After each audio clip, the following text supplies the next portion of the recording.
My biggest pet peeve is where people think that retirement is something where you have to be put out to pasture. You're supposed to watch Wheel of Fortune and then that's it, right? Like you're you're done. I am enthralled and excited by people that stay active even throughout their 80s. And I think about all of these people that are in research and development roles, that are in executive roles, and here they are. They're probably the most talented they've ever been. They have a lot of experience. They have tried a bunch of different things, and then we just put them out in the pasture, and we're like, okay, now you just watch Wheel of Fortune. I'm like, think in my head, these people, these retired engineers, these retired R&D folks, these retired, executives that are in development roles, um, and they got just so much, right? And I'm not saying not to enjoy your life at that moment. That's not at all what I'm saying. I'm saying pursue more things. View it as like a plurality, right? Like look at your life in many different ways and carve out as many different segments so you're just excited to be going at any given time, right? Like we're at this weird moment. And I think people are going to start waking up and paying attention uh, eventually, right? We have this weird moment of time where we've artificially set this limit of you're supposed to retire at 65 or whatever, right? Like I think me and my wife are going to retire earlier than that, probably quite a bit earlier. Uh, but we have this artificial limit. And then we're also, if you live your life healthily enough, right, you stay away from drugs and alcohol and you try to maintain a relatively healthy weight. That, I mean, I know I love cake. I love dessert. I love all that kind of stuff. So perhaps I'm the worst one to say that. But you try to live a healthy life and you play the odds. That the odds are that you still have a significant, if you make it to 65 and you make it past retirement, first couple of years of retirement, lots of people die in those first couple of years of retirement, uh, for various different reasons. It's not that it's stress, all that kind of stuff, but also like there's a reason why it's 65, right? Uh, but if you make it past that, or even if you just keep yourself active throughout it, you have so much opportunity to do things that are curious and weird and goofy and that add a lot of value in not only like the community, right? Like I think about that as like the community and all that kind of stuff, but your life, right? Like getting out there and moving the needle, I think it's super cool. Um, you whatever that might be, right? Like you could even yes, there's the age-old things of taking up art and all that kind of stuff, right? Learning how to knit, um, all those things that you wanted to do. But I also think about the weird people that retires. Yeah, I met somebody about a month ago. I met a few people from time to time that they're retired in software developer and is deciding to become a lifeguard, right? Like I think it's fun and interesting.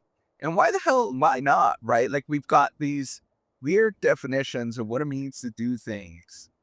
And we give up on it and we say, man, whatever. Right. But there's all these things. So there's weird areas in life that are kind of practical. Um, doing things like lifeguarding or art and all that kind of, but there's also the moments there's like, you can go do things within your own domain that are even crazier, right? Like figuring out to work on gadgets again, or, you know, going back and saying, why was I so interested in this in the first place? Right? Like I was, an R&D engineer. I was an executive at Raytheon, whatever, you name it. I was an executive at some defense company. Um, I was an executive at some science lab, whatever. And I'm retired now. Why the hell did I get interested in that? And then, asking that question, okay, why the hell did I get interested in this? Yeah, okay. So you can go into the policy or learning or education, that kind of stuff, which is normal. But you can also go back into doing things that are R&D, that are sort of bench level things that are fun, right? Like we lose our desire to be creative. And I'm not saying like go out and you need to be around, heavy machinery and all that kind of stuff. No, no, no, no. That's not what I'm saying at all. What I'm saying is look around your household and see what you can reinvent with what's in your household. You'd be surprised the number of frustrations that you actually have. You'd be surprised in the number of experiences that are just like, this is dumb. Why am I doing this? Right. And then reinvent that. Do the whole invention part of things.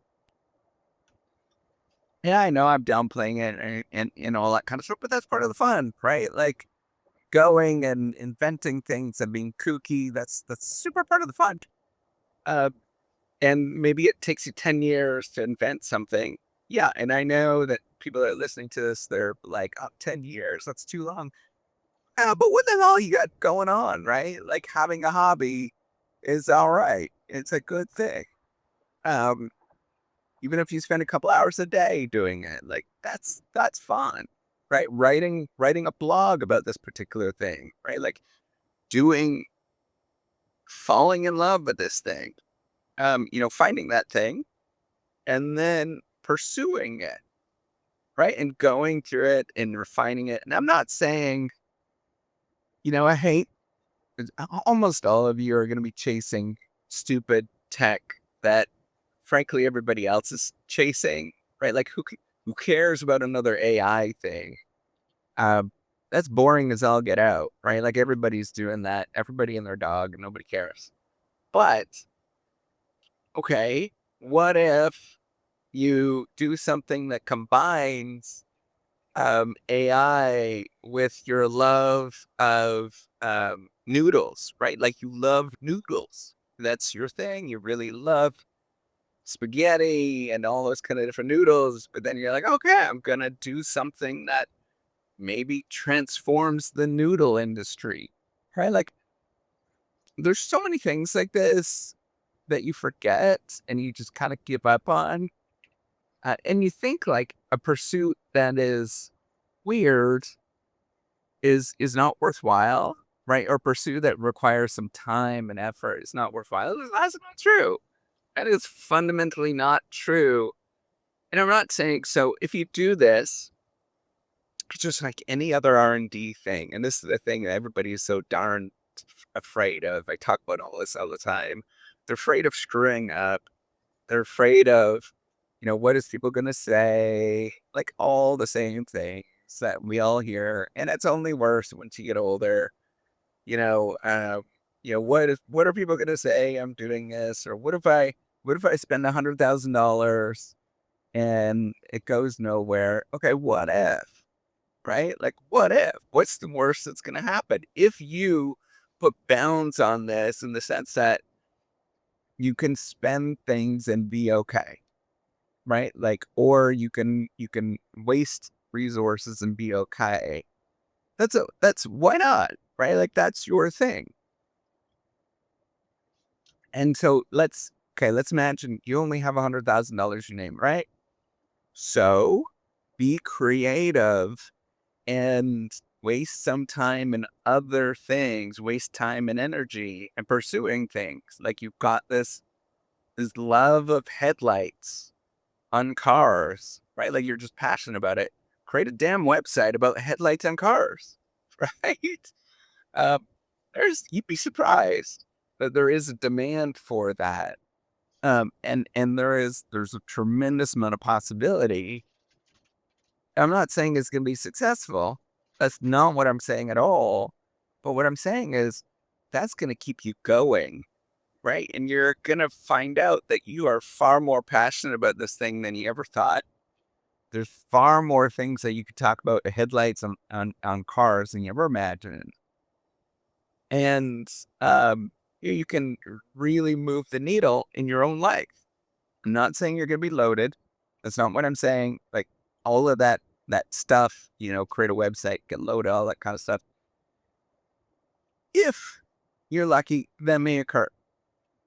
But that's not why you do things. And the chances of you getting that is like a 1 in a 10,000, chance, right? Like it's impossible.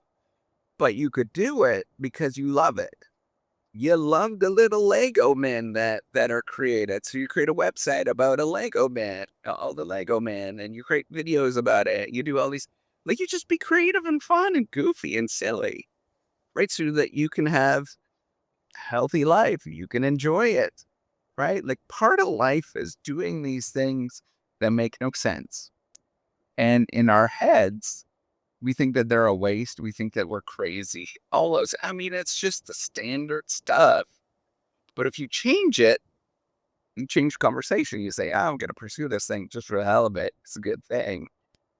And you'd be surprised. It's a good time. All right. Take care and have a wonderful day.